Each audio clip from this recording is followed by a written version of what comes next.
seperti inilah rumah-rumah di kampung, kebanyakan masih panggung. Dan ini adalah dapurnya Cece RN. Hai.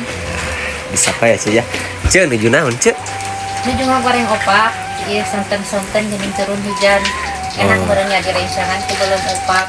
Ya kolak sampe. Kolak sampe, cenah ya goreng opak. Pokoknya mah olahan sampe ini sadayana. Tuh kayak gini lagi goreng opak. Bahasa Indonesianya apa Ce? Nggak tahu opak aja kali ya. Kecimpring. Yang opak yang kecimpring. Nah, ada kolak kolak sampo.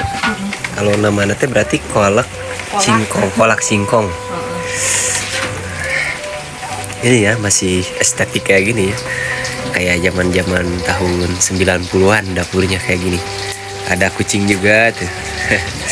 Dan pemandangan keluar seperti ini nih. Ini sore ya.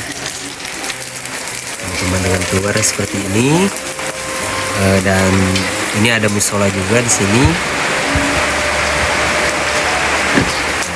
Ini dapur. Jadi dari dapur itu pemandangannya keluar ke sana. Pokoknya mah stay tune terus ya. Nanti ada cerita lain lagi.